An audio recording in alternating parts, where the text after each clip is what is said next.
resounding and beautiful, peaceful good afternoon. Peace and grace, ladies and gentlemen, and welcome. Thank you for staying locked in at WHGE 95.3 FM, your one and only Black-owned, Black-operated news, information, and advocacy station for the city of Wilmington, the state of Delaware, and perhaps even the world. WorldWideWeb.com. All right, WHGE, that's where you'll find us. And I am your host, your hostess, your journalist, your informationor. I'm Rachelle Wilson, sitting at the motherboard, saying thank you for another opportunity, another privilege to allow me in to 1 hour of your day. Thank you so much. I've got a lot to share with you today. In just a few minutes, we anticipate the arrival of none other than Mr. Matt Myer, Newcastle County Executive for the state of Delaware.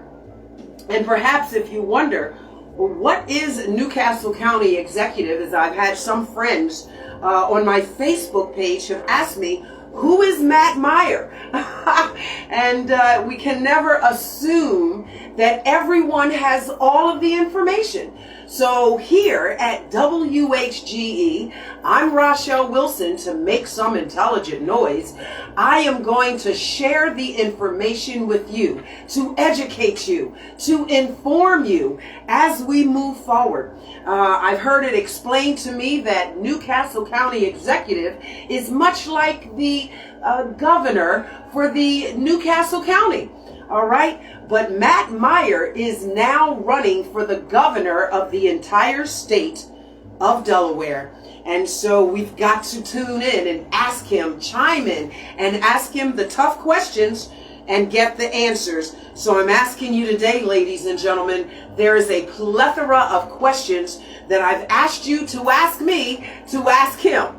All right, and so as he answers the questions, please listen very carefully and very mindfully, because the answer to your question could very well be hidden inside of the answer to another question.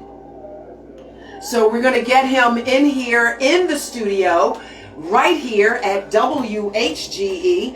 Again, I am Rachelle Wilson, your advocate, your mother, the mother who advocates. I am so many things and so many titles, but I am most proud to say I am your journalist for Black Radio. And I thank you so much for staying locked in. So, I believe I can hear that he could be arriving right now in the studio. And in just a moment, we're going to put him in the hot seat. And we're going to ask him the questions that we the people, want to know. All right? So stay with me. Don't change those dials. And I will be right with you.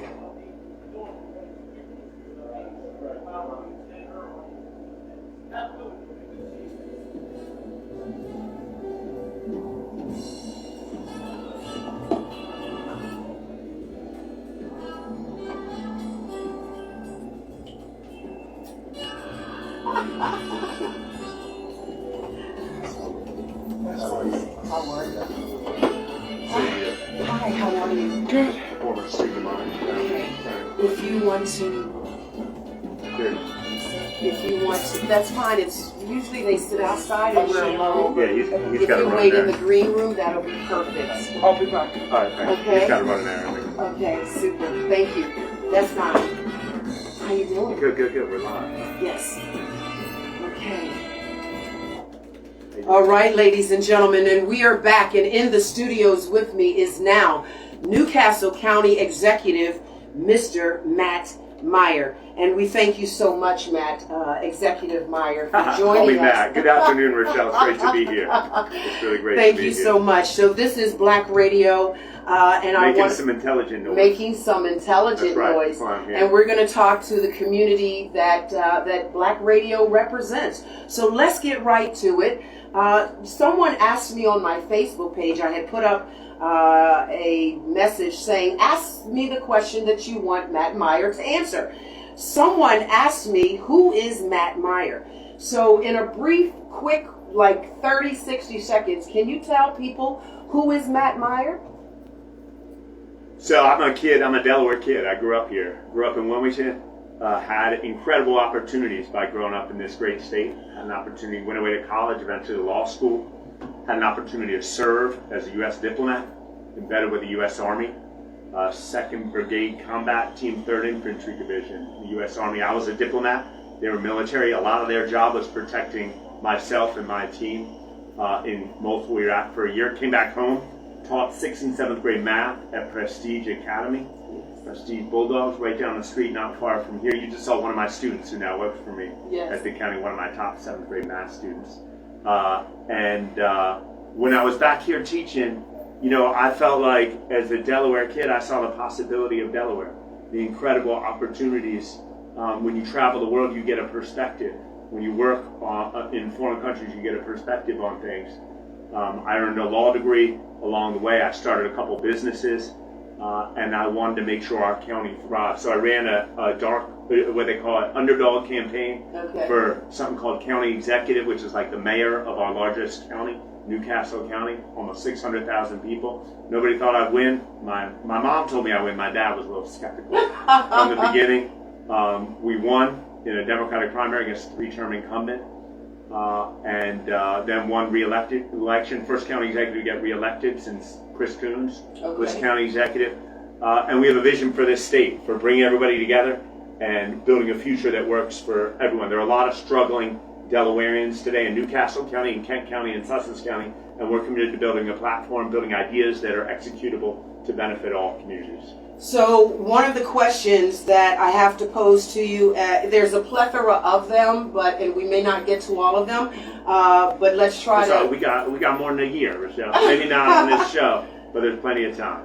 So you're saying now, am I getting you on the record that you'll come back again? Sure. Okay, it's on the record. Keep that listenership up. People keep viewing, keep listening, and I will be back. So the first question comes from a young lady by the name of Leah Smith. It says, the question is he ready to take on Lieutenant Governor Bethany Hall Long? Yeah, you know, a lot of people come to me and say, what's it like to run against this person, that person? Is this person going to run? This person likes you, this person doesn't like you. I don't get involved in any of this. Insofar as this is a race against anything, to me it's a race against complacency. It's a race for urgency. When I go back to the classrooms, the classroom I taught in is now the team warehouse, so it doesn't actually exist. But when I go back in the classroom that teach students of color, like the students that I taught, 6th and 7th grade math, things aren't changing, and insofar as they're changing, they're not changing fast enough. So the race I'm going to run is a race about the urgency of now, the opportunities when you have mothers who are unable to find pediatricians for their children, waiting lists, particularly in Sussex County, more than 6-7 months, people without basic health insurance. We thought Obama was going to change that. He pushed it to do, but there are people pushing the other direction. So we got to keep fighting hard with ideas that are executable. We've done it at the county with things like the Hope Center, and so those are the things we're going to be talking about. Speaking on the Hope Center, I wanted to bring that back in regards to, you know, the governor of the state, of any state, but here we're talking Delaware. That's a big job. There's a lot of work to that. And I'm thinking that you're not being bothered with minuscule, small things. Education, that's the state. Homelessness and housing, that has more to do with the state than it does actually the governor. But would you be able, do you have the authority to be supportive in those areas with homelessness and education? So one thing you learn pretty quickly as county executive, not that different than a teacher or a parent, you have formal legal authority, things you actually legally can do, and then you have informal authority, what sometimes they call the bully pulpit. You're able to stand up and bring people together about issues that maybe aren't directly your concern. And so we think on issues that are of direct concern, like to some degree, like education in the state is an interesting collaboration between local school boards and the state school board. And we're committed to making sure the funding is there and doing things to equalize funding, not just to build beautiful buildings and facilities, which is really important. I know right across the street here is the great Bancroft School coming in, the new Banco School, but also to make sure the programming is excellent. That day to day, there's excellence there. It's what we've done at the Route 9 Library. It's what we've done at the Hope Center, what we're committed to doing statewide. You've done so much, Matt, and we're so proud of you, and we thank you so much for that. And you're always everywhere with everyone. Like, we see you out and about in the community all the time. As governor, perhaps you're not going to be able to do that as much, really associate with the people, because you got to stay in your office I don't agree working. with that. You I don't know? agree with that. Okay. I think that the state is bigger than the county, obviously, but it's not that much bigger. Almost 2/3 of the people of the state live in Newcastle County. I think it's exhausting at times, to be honest. Yeah. But it's important that that I get out there, not only in front of communities that are supportive of me and that like me, but also in front of communities that aren't always happy with what I'm doing. Make sure you see what's going on. My job running the county, I think I put together a budget. People pay property taxes to our office, and we got to put together a budget that best expends those resources consistent with our values. You can't just sit in an office. You can't just go to nice offices and make judgments. You got to go to places where people don't always have a seat at the table, understand what their problems are and how to get resources to them. So if you are elected as Delaware's governor, we will still have access to you. Tell me when to come back on the show. Well, I should say we the people, would have more access to you. All right. And also, someone named Amy Rowe wanted to know, will he fully fund the childhood lead poisoning prevention program and invest in home abatement and water filters in every Delaware school and childcare? Now, I'm not familiar with all of that. I know a bit about it, and I are. thank Amy for her work. What happened was there was lead identified in schools. It was not disclosed as quickly as it should have been to the public. You have information like that threatens the health of our children and our families. It's an important issue, and the public have a right to know. Myself, along with Mayor Przicki, the county, in partnership with the city, restarted a dormant lead abatement program in homes throughout the city and the county. It doesn't get much attention here in the press, but actually Vice President Kamala Harris called myself and, she's going to hurt me, Fran Chan Sweet, who actually she's an incredible performer, but she also runs the program for the county, created it along with Yvonne Gordon. So Fran Chan and I actually went to the White House to present on the program that we created to abate lead in homes. Now, what Ms. Rowe is asking about, as I understand, it's not about homes. It's about not where the places our kids are sleeping are, but it's about where our kids are going during the day. Schools and childcare. And the specifics, Amy knows much better than me, but without a doubt, just as we have prioritized and been a national leader on making sure we abate homes with lead in our community, we intend to do the same with schools and childcare. A lot of that is being open and honest about the problem as it exists. A lot of it is working with the water company, Artesian Water, Suez, Veolia, who replaced Suez, and other water utilities across the state, making sure their pipes are replaced and modernized. And a lot of it is working with people like Amy Rowe to make sure the school monitoring is there. We're being honest and open about the danger to our children and our families. Awesome. I appreciate your answer. There's a gentleman by the name of Eddie Pullybank who was asking, how will he balance economic growth, suburban spread, especially below the canal, and environmental impact? That's a great question, Eddie. It's a great question for county government, and it's even a better question for state government, to be honest. Okay. What we have, when I came into the county, what was interesting, you go to the city of Wilmington, right where we are right now. Yes. What you hear from a lot of people is they want jobs, they want higher quality jobs, they want growth, they want things to be built. When you see a number of cranes, often people think it's a good thing. They're developing our neighborhood. They're upgrading the housing stock. You go to more rural parts of the county, you go down around Middletown, a lot of people don't want that. They want the land to stay open. They don't want anything, even if they don't own it or whatever. It's been a beautiful field. Guy's selling tomatoes on the side of his road since I was a kid. We want that individual to still be there selling tomatoes. What's interesting is that the issues in Sussex County are even more serious and more challenging than the issues outside Middletown. You have beachfront property, which is skyrocketing in value, and you have all sorts of restaurants and bars that are coming up, a lot of activities, event spaces, and employers are saying there's nowhere anybody can live. It's too expensive. You have to travel 45 minutes inland towards Georgetown to find somewhere to live. Of course, traffic gets worse and things like that. So what we intend to do with the state, first of all, if I'm elected, if I'm elected, it's kind of hard to believe, but in my lifetime, I'll be the first county or city official directly elected governor. And I think that informs me and my understanding that that question that Eddie's asking is really an important question of governments collaborating. You go to Philadelphia, there are 1.6 million people. How many governments run the city of Philadelphia? You got one. You got the city government. You come to the state of Delaware, we have over 1 million people now, and there are, 50, 60 governments. You got county governments, you got Wilmington, Newark, Ellesmere, Newcastle, all these governments. It's incumbent upon us to work together to address these problems of growth. It's a great question. It's an important question. I appreciate the answer. There was another one here, and I don't see it off the top of my head, but someone was asking me, where is it? Oh, here it is.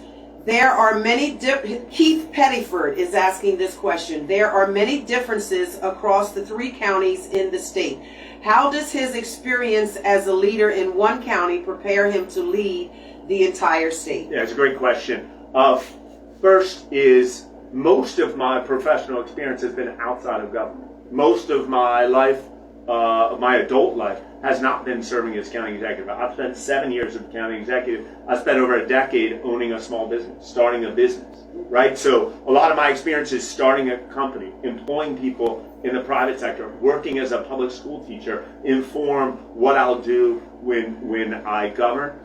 A lot of the issues we deal with in Newcastle County are statewide issues, whether it's the issues Eddie talked about of suburban sprawl and trying to limit growth in some areas while still having economic development, or issues of farmland preservation. Land preservation is vitally important. Delaware is beautiful. Yeah. It's really stunningly beautiful. The rolling hills and things like that. And if you're not careful, if state and local government don't collaborate properly, we're going to lose that control of growth. We're going to lose some of that beauty. People are going to be building everywhere. So we've shown in the county that we can put appropriate controls on growth. We can take positive step forward. We introduced something called Green Newcastle County, Green NCC. We have an electrified fleet. So when I drive around, most people know I drive an electric vehicle now.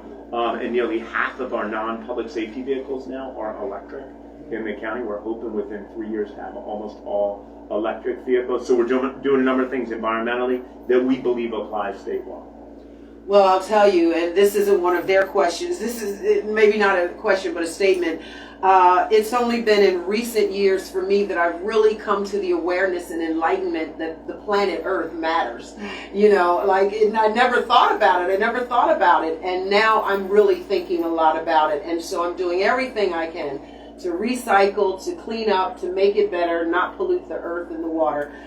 Is there any promotion you want to say about saving the planet? I think, when I was a kid, I felt like the green movement, the environmental movement, was about saving the planet and saving future generations. Now I feel like it's much more about saving us. There are serious environmental injustices. If you look at where the open space is in our communities, where the polluting industries are, they're by and large near where people of color live. And we got to talk honestly about that. You didn't create the problem, Rachelle. I didn't create the problem, right? But we can come together and talk seriously about how do we solve this so that in 10, 20, 30 years, 40 years, our children, our grandchildren, our great-grandchildren are not still facing these legacies of injustice, not all of which, but a lot of which is environmental. And so moving from there, since you brought it up, we're here, the radio station is located in what one might consider as an underserved community. The Great East Side. The Great East Side, and we do have pride over here, sir. This station itself, we're feeding folks. I don't know if you missed it, but we feed folks here. Mm-hmm. We have other community involvement with helping folks who are on drugs and alcohol and addictions. Would the governor have anything to do with seeing to, and maybe you've already answered this, seeing to more funding in these underserved communities where we do have problems? We need drug addiction rehabilitation, and we need food and clothing and all of this sort of thing. What are your thoughts on that? Well, we've done, at the county, we took a contingency fund, a personal contingency fund that prior administrations has used sort of to politically give out dollars here and there, and we turn it into a grant fund where anybody can go now. You can go to grants.newcastledE.gov let me say it again, grants.newcastlede.gov, and get small $1,000, $2,000, $5,000 grants for community organizations. Because we believe, and I really believe personally, that government can't do it all. That when you're out here giving out food on the street, that's doing a tremendous service that's good for all of us. Yeah. So we're going to make sure when we're at the state level, we're going to continue doing things like that to extend the reach of government through private individuals and private groups. That's wonderful. I'll make sure that our station manager knows that, because he's always looking for various. And if I can add one other thing, Rachelle, that's not directly related, but is related. Yes. There's a equity funding formula for schools. As someone who taught not far from here, it's really, really important to me that schools serving students from families who are traditionally underserved, test scores are not where they should be. They shouldn't just be getting the same amount of money in schools in Greenville and in the nicer places, but they should be getting a little bit more. I'm not making that up. State law says that. Yeah. But state law hasn't worked for years because we have not reassessed. We have not reassessed property. So the formula that state legislators smartly put in place decades ago does not work. We're going to work very hard. Reassessment should be done by the time I'm coming in as governor, and we're going to work very, very hard to make sure that that funding formula works. It's something in the mathematical, you know I'm a math teacher, it's in the mathematical details. It's something not a lot of people are paying attention to, but we're going to make sure it works right so that there's additional funding for students who are most in need in the classroom. I had Michelle Harley here, I believe today is Saturday, I had her here on Wednesday, and she was talking about funding. My councilwoman, by the way. Yes. She's amazing. Isn't she amazing? And she helps everyone, even outside of the 4th district. Yeah. I call her the little bumblebee. Funding for schools? Well, funding that has come in, Mayor Prizicki has brought in $182 million that's going to be placed in various locations to help. And one of the things that she said is that the people who need more have to get more. Yeah. Yeah. So I really support That's right. that. Absolutely. Yeah. I really agree with that a lot. Someone was being funny and said, "Can he get me a cushy government job without any experience?" That's kind of a funny one. But I can't get you a cushy government job, but we can potentially get you a government job. I believe in I'm not too old, so I remember the time right out of school when you get those job notices where it looks like, oh, this job looks perfect for me. Then you get to the bottom, it says we just need 5 years of experience. It's like, well, how am I supposed to ever get experience if all the jobs require experience? Right. So we worked really hard at the county to develop pipelines for individuals who not necessarily cushy, someone who wants to work hard, show you can contribute to county government and make sure you get it, and we're certainly going to do that in state government. I should also add something pretty unusual based on some experiences I had both in Iraq and as a public school teacher, that I meet with every county employee. We have over 2,100 county employees, and on their first day of work, every single one of them comes to my office for a face-to-face meeting. I tell them what government is about, what government service is about. I thank them for their service, and I tell them what's expected of them. You know, you are definitely well liked and very much, very well appreciated. I have to pose this to you. I've said it before. Everybody who knows me already knows. I believe you even know. I am the mother of an incarcerated son. He was sentenced in Georgetown, Delaware. So we lived there for 8 years, and when we were there were no sidewalks. There's sidewalks now. Literally, there were none when we were there. We had to walk with a flashlight. But now, I have to ask you, the governor has a lot to do with the prison and state, incarceration and that sort of thing. Tell us, what are your thoughts on Delaware's massive incarceration rate, particularly of brown and golden people, but the state of Delaware, we come in second of imprisonment under, I believe it's Alabama, I think they're number 1, or Louisiana, and then it's Delaware. That's a lot of people in jail, in prison, and a lot of them are my color. Mm-hmm. And so, just off the cuff, what do you think about that, sir? First of all, Rachelle, thank you for your leadership and advocacy on this issue, to have someone who has such a deeply personal experience, and for you could take that and go into a cubby hole, right, and nurse wounds, that many of which I think are unjust, but instead you're using your voice and the power it creates inside of you to benefit all of us. So thank you for that through this forum, through this radio station, and other ways as well.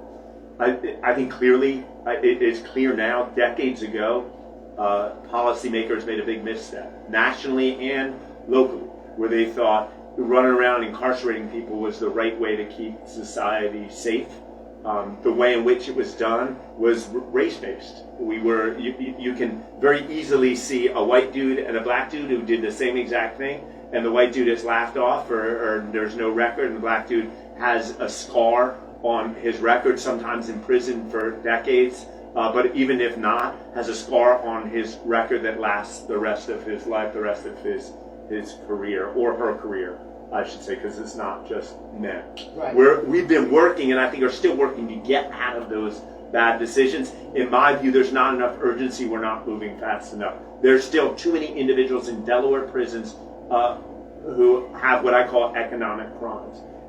If you're out selling drugs, if you're out selling weed 10, 15 years ago, you shouldn't be in jail right now, right? If you're out selling a lot of drugs, non-violent, I don't know why you're in jail. You had an economic situation years ago, maybe some other issues that you should not have engaged in. But we have to really look case by case at who should be in prison and who shouldn't. It's a restriction on freedom. That's number one. Number two, we got to make sure that everybody stepping out of prison has a clean slate. It's crazy. Yeah. It's absolutely crazy that you have people who went and did something, and some of them, let's be honest, didn't even do what they said, that maybe they got in a tough place, even had to plea out, right? Because they're looking at 30 years, they plea out to 5 years. Next thing you know, they have a 5 year. I know individuals, I'm sure we both could name people we know. Next thing you know, they're in for 5 years, they come out, they're a little messed up in the first place over what happened during those 5 years. They come out and they're not taken seriously for any job or even an educational opportunity because of this record. So we have to really look at the details, not just signing bills, right? But looking at the execution. Are people really getting a fair shot? And the last thing I'll mention is there are some extraordinary models out there for what do we do when someone comes out of prison to reintegrate them into our population. They can be successful citizens, they can thrive, they can start businesses, they can become millionaires, they can own big houses. And we have to do a lot better. Some of those models are right here in Delaware, Project New Start. For example, the question I pose is, too many of those programs start on the day someone leaves jail or weeks after someone leaves jail. Why don't they start on the day someone enters jail, right? Yes. If it's the Department of Corrections, shouldn't we be correcting from day one and not waiting until... I think the criminal justice system right now, not in all cases, but in many cases, is too punitive. In that the goal in prison is to punish. When I understand there are times, I'm 6 7 good math teacher, any parent out there, there's a time for punishment, right? Spare the rod, spoil the child. Right. But you also need to make sure that you're planting seeds so that 99% of our prison population that's in prison today, right now, 99% of them are going to be out of prison one day. What are we doing to prepare them for that so they can be successful? Yes. You're passionate about it, and that matches my own. I am a mother, and it just means so much to me. And that's one of the reasons I asked you earlier about, will the public, the people, we the people, still have access to you? If you were voted in as the governor, can the people still reach you and reach your office, your assistants? And I'm saying that from personal experience. I know that I'm not the only person who has had a time getting through the governor's entourage of protection and assistance.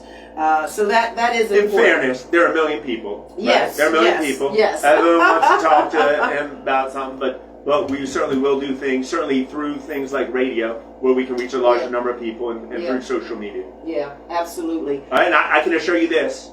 I don't know if this is true of the current governor, but I very often manage my social media feeds personally, and I type and respond on my social media feeds. I will do at least some of that while I'm governor. Do you I can really? guarantee you, yeah. Okay. Especially Instagram stories. Shout out to CJ Bell, who's my Instagram story instructor. So he's been my teacher. This question is kind of long, so let me read through it because, and I don't understand all of it, but maybe perhaps you do. His name is John Trevor, and he is asking, What will he do with regard to bringing automobile manufacturing back to the state? What will you do, to make the Port of Wilmington a viable, enduring economic entity for the state, to the extent that our ports and waterways are competitive with those of Philadelphia and New York? What laws will you champion to ensure that Delaware remains a safe harbor from the bigotry and rhetoric of the National Republic agenda? And that one you don't have to answer, because I don't even know what he's talking about. So let's just go with the first two, which I think are important. Automobile manufacturing and enduring economic entity for the state. Right, port and Ports cars. and water, yeah. I think that, first of all, the economy is changing. It's changing rapidly. Oh, rapidly. I worked briefly for Governor Markell, and we would talk about cars, chickens, credit cards, corporations. I think those were our four. I think I'm missing one. Cars, credit cards, chickens, corporations, and chemicals. Those were kind of the 5 C's that made up our economy. That's changing. Yeah. In a world where there's artificial intelligence, right? All the marketplace to produce cars is changing. It used to be you had a car manufactured in the U.S. or in Japan or in Germany or in Mexico. Now you have cars that have parts from everywhere, and it's almost a question of where is it by manufacturing? Do you mean where is it assembled, or do you mean we're going to make one part? Because DuPont, DuPont company right now, and probably other companies now are making parts today that go into automobiles. He wants you to bring it back to the state of Delaware. Right, but it's. I think usually what they talk about manufacturing, it is assembly. So there was an attempt 10 years ago to turn the old Boxwood site into a Fisker. Fisker is a competitor with Tesla doing electric vehicles. Unfortunately, it didn't work. And I think the state government spent $20 million trying to get them here that we ended up losing. I believe much more in finding people on the east side of Wilmington, finding people in Newark, finding people in Seaford and in Georgetown, in Dover, who have some idea for tomorrow's technology, empowering them, seeing what resources we can get them. There's Mac McLeod and Greg Starr of Harvardized. I know they're kids out of University of Delaware. They have this idea of wrapping cars in ads. It was called Penguin Ads. It was just 2 crazy guys. Now they have a company with about 50 employees. They just moved to a big space in the riverfront. We didn't have to pay them millions of dollars to move to Delaware. They started here. They created their company here, just like the DuPont company was created here, just like Chemours was created here, just like the Port of Wilmington is a Delaware entity. We're going to work hard to find the people and technologies working hard here and making sure we give them whatever they need to develop their products to sell them all over the world. Oh, that's wonderful. Well, I'll tell you now, I'm giving you a heads up on a personal note. I would love to start my own radio station in my home, and I don't know how to do that, so maybe you can give me some advice. You're doing pretty well here. I don't know whether you're thinking you need to bring this to your home. I'm thinking you can just set up a bed out there and move your home here. Absolutely. So someone, and I'm not going to take up all of your time, but I do have you for an hour. Someone wanted to know regarding the ports, could we have like the Spirit of Philadelphia, the big boat that's the ship that sits out there and you can go have dinner and watch shows? Yeah, is it possible to do that here anywhere in Wilmington? Yeah, we've looked at various proposals that they can to do it. I'm open to doing it. We've been working on developing the Claymont Riverfront, so it's potentially something we could do in the Claymont Riverfront. Yeah, we're certainly open to something like that. So there are a lot of out-of-the-box ideas that they come I invite people to come with new ideas. We obviously can't do all of them. We don't have resources, but some really good ideas come. People talk about there's apparently there were train tracks going all the way down to the beach, right? And a lot of it now is overgrown, and the train tracks have been pulled up. But there is some way to find a right of way to get down to the beach. So thinking about how would that impact traffic and safety if we had some public transportation in addition to DART buses, some kind of train going back and forth. There are train tracks down there. I've seen them. Now they are covered up with weeds and dirt and everything, but you're right. I've actually seen those while I was there, and always wondered where do these train tracks go to? Yeah, apparently they run up here. So it's not I'm not saying I'm going to get in as governor, we're going to do it right away, Yeah. but I'm saying it's something we'll look at and talk Yes. about. Okay, this is something that you can see 20, 30 years down the line. It would make a lot of sense to have some kind of high-speed train. It would take 30, 40 minutes to go from Wilmington to the beach. Maybe we won't build the whole thing in 2 years because it's astronomically expensive, but maybe we'll run a couple of feasibility studies and start the process moving I forward. support that idea, and because we have, unfortunately, we do have prisons that go down that way, and families don't they're not able to drive. So catch a train, go visit your family, stop by, pick up some seashells, and get on back home. That's right. All right, that's wonderful. So I'm kind of running out of the questions. Is there anything that you want the people to know that I haven't asked you about? Well, if elected, I will be. I'm the first, I think, public school teacher to run for governor in a long, long time.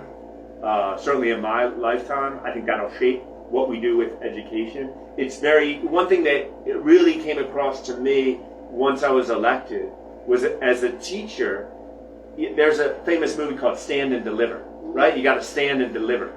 I feel like once you're elected to office, you can cut a ribbon on something and then walk away. And whether the business works or not, whether the program works or not, very few people are paying attention. It's not really my job. What we've tried to do at the county is not just stand and announce something, but deliver.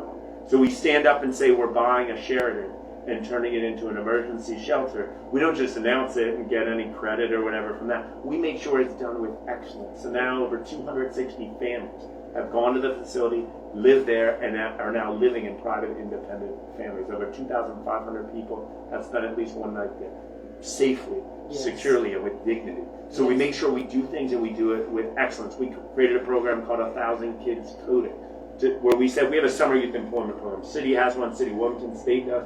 The State Department of Labor does great work supporting. What we've done is we dramatically increased it. So it's over 300 young people aged, I think, 14 to 20. But we didn't just increase it. I said, wait a second. A large percentage of the kids who come to the program, they're learning to cut grass in our parks, right? They're learning to sit in an office, show up on time, right? Make sure you're polite, things like that. What I said, that's good. But all the time they're using these things. Our handheld computers. It's a telephone, but it's not just a telephone. So if they're using it, every time you use this, every time you open an app, somebody's making $1 off you. Somehow, either through ads or through direct payment. So how do we make sure more of the people making $1 are from them? So what we did is we turned over half of our summer youth employment program with a black-owned company called Code Differently into software training. So we've now trained over 1,000 young people at Newcastle County to develop software in a single summer. Over 40 of them now have gone to internships with JPMorgan Chase. That's the kind of stuff we're going to expand on at the state level. Science, technology, I believe it's economics, Science, and engineering, and math. And don't forget art. And STEAM. yes. Science, technology, engineering, art, and math. Okay, so these are things that will help to prepare our posterity to take over the world, because someday they're going to do that, right? We've got to prepare them now. Sooner rather than later. Sooner rather than later. The Teen Warehouse is an amazing place. Yeah. I absolutely love it there. And much like yourself, I also taught at Prestige. Oh, really? Yes, I did. Probably different times because I never saw you. But yeah, Jack Perry, I taught it. shout out to Jack Perry. Absolutely loved him. Plus, he was fine. I thought he was fine.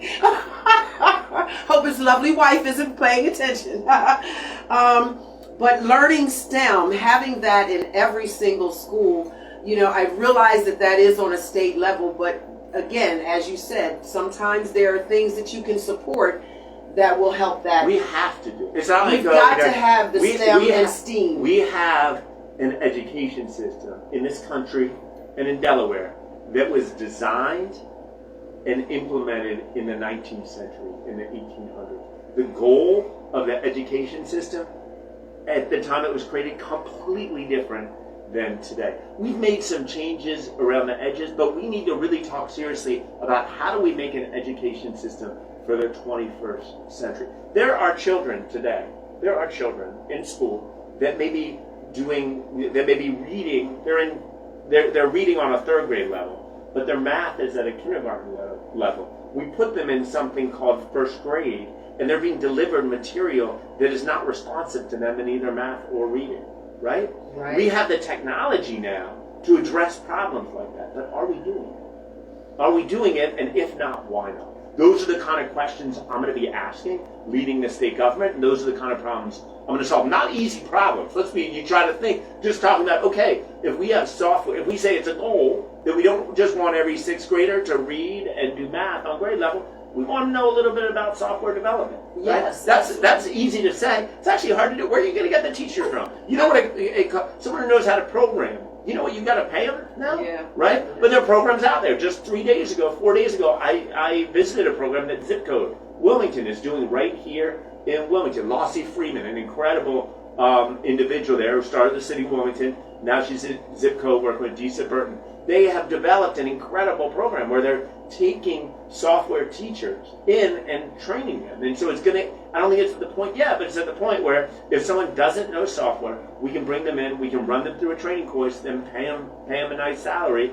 to go and teach and transition our educational system. I think that's amazing. And, I've got to say, as a supporter of Black radio and Black teachers, I'd love to see more Black male teachers get involved in this. Our little boys and girls, but our little boys need you. So if you're paying attention, please get more involved to our Black teachers. There's no substitute for cultural competency in a class. Yes. I've seen it firsthand. There's no substitute. No substitute at all. So it's really important. Black men and women stand in front of students with whom they'll have credibility is really important. Absolutely. And then I'm not going to get too far down the road. I'm going to let you go after this. I've got to ask you, Matt, as governor, and I don't even know if this would be applicable to you. I just got to say hey to Sweet Franchon. I hope you heard it when I shouted you out about our trip to the White House. Oh, we love Sweets. Hey, Sweets. What's up, baby? You got Brad. She's been on here to sing. She's like double trot. She can take out lead from your home while doing a performance on your all front at porch. the same time. Right. She's a classy sister. Is. I love her very much. I've known her for years. Mm-hmm. But I've got to ask, this was in a private conversation I was having with some folks. There is material that is being introduced nationwide to some of our first graders, second graders. They are learning all different types of things. And I believe in diversity, but there are also some parents who are very outraged with some of the books that are being given to our young children in school. You're taking away, Maya Angelou, and you're putting in other books that more reflect the LGBTQ plus I+ community. And I don't know that a governor has anything to do with that, but that's a riff. Well, Ron DeSantis certainly does. That's a riff. There, in 2023 and beyond, or at any time, there's no excuse for taking a Maya Angelou book out of any classroom, right? Let's just start there. Generally, I believe in more books, not less books. So if you're putting one book, you don't necessarily have to substitute out. It's really important that all students, it's important that students of color have access to authors like Maya Angelou, but not only, it's almost as important, if not more important, that white students have access to Maya Angelou. Good Marshall, right. all of these. And I would say that at an age-appropriate time, right? I would say books that teach tolerance with regard to people that are different than us. Everybody's different. They don't understand that. The governor of Illinois, Pritzker, just gave a graduation speech that was very interesting. He said that animals, it's an instinct that animals, when they see something different than them, they're afraid and they want to attack. It's like the enemy, right? Right. But then humans, you like to think we're at a higher level, where when something is different than you, it's not necessarily a threat. We should all have the capacity to understand and say, you're different than me. I don't understand why you like that music. I don't understand why you like that food, why you dress like that. But I respect it, and I tolerate it, and I still can work with you, and we can have, and similar you with me. And I think that's also true with regard to people that love differently than how I love. Do things with their body that I don't understand. People have like 10 year olds. And I just look at that and look, oh, that's painful. The Maasai in Kenya, I don't know, when I lived in Kenya, they put a hole in their ear. There are people in America that do it too. And so their earlobe drops down. And part of me is like, Why would anyone ever? Your body Isn't is that supposed beautiful. to be a Ears are beautiful. wisdom? Yeah, there are all sorts. I mean, different cultures have different. Yeah. And you just learn to say, okay, that's how their community and their culture interprets it. And you can, if you look hard, you can see the beauty. Yeah. I definitely agree with allowing people to be diverse and accepting of people and who they are. But again, 1 year, first graders, they may not comprehend. And so parents You gotta make sure it's age appropriate. Age appropriate. Mm-hmm. I think that's. But really, the danger is that in the first place, you have individuals like DeSantis and others who would say they're running for president, who are preaching words of hate and of division. And we have to, in Delaware, I think we feel somewhat insulated from that. This is the land of Joe, right? We're different, right? We can hold our we're running the country now. But I think we all know, if you look on social media, if you travel around this state or even this county or even the city of Wilmington, it's not that different here. There are those same ethos, that same attitude, that interest in dividing us. And we need to stick together. We need to make sure we lead strongly, saying, yes, we're going to accept you for who you are. We're going to include you in our community. Yeah, I think that's important. Newcastle County Executive Matt Myer running for governor for the state of Delaware. Ladies and gentlemen, he's here with us at WHGE. This is Black Radio. This is your radio. Information, advocacy, and education right here. Matt Myer, we cannot ever thank you enough. And before election, we'd love to get you back. But if we miss that, then we'd definitely love to get back with you after the election and see where you stand or where you're going to be sitting at that time. Either way, we are wishing you the very best of success in your move forward. Let us know, what can we do to help? What can people do to support your campaign? How can they do that? Is there a number or an email? MattMyer.org, MattMeyer.org, MattMeyer.org. We're available. We're looking at, people know how I govern the county. It's not about me. It's about bringing people together. We want not just your contributions, obviously financially, not just the contributions of your time, but your ideas to move this state forward. I see it as my job to bring a team together that looks at those ideas and figures out the one that we can execute with excellence. And so we're going to do that, and you can be a part of the team. Again, MattMeyer.org. We're building the team, and we'd love to have you on.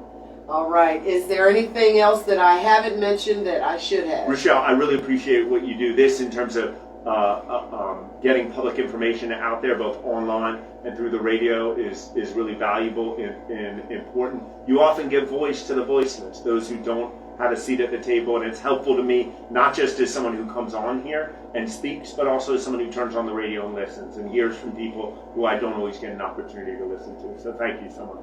Thank you. Appreciate I appreciate you. And that about does it for this particular interview, ladies and gentlemen. Please make sure you tune in on Wednesday. Miss Velda Jones-Potter is going to chime in and let us know her thoughts on potentially becoming the next mayor for the city of Wilmington. I'm Rachelle Wilson. Make some intelligent noise. Remember, be good to yourselves. Love on yourself. But be good to others. Because what? Karma is real. Take care. Peace and grace.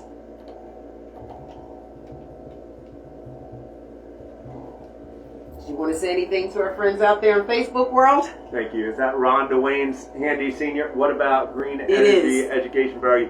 Ronnie, I'll talk to you about that. Green jobs, huge opportunity for kids. We got to make sure that all communities are benefiting from this new green economy. Somebody says something about, okay, here it is. Folks from Sherry Long from Newcastle asked, to permit the county to force contractors to be even more clean energy than the state, that would significantly raise the cost of homes, not affordable housing. Yeah, we've worked hard, Sherry, to keep any fees low on housing, on new construction. We just did a study of the permitting fees and impact fees of new homes, and it came to my desk and it proposed thousands of dollars in new fees on affordable homes. I said, let's just put this on the shelf for now. Unless an organization is desperately in need of funds, we're not going to do anything to raise the cost of housing. Certainly not right now. So I appreciate that, Sherry. Okay. Is there anything else here? If you are elected, what will you change and will you bring new? That's Gary Russo. I don't know. Folks from, okay, that's something else. What do? That's Green Energy and... Shout out to Eugene. Mr. Yes, Young. Holland Ralston. Laura Wisniewski is watching. Just a host of folks. Ronald Dwayne, yeah, Eugene Young. Hello to all of you. Abundance Child. Are you familiar? Food, yeah. Yes. We love your food, We gotta get Abundance. Eugene. Has Eugene been in the hot seat here? Not we gotta yet. get Secretary of Housing in here. Okay. All right, everyone's talking about his future. Well, actually, Eugene, could you hit me up on Messenger? Because I certainly would like to get you in the hot seat. Until then, everyone, take care, and we'll have him back as soon as we can. Peace and grace. Thank you, Rachelle.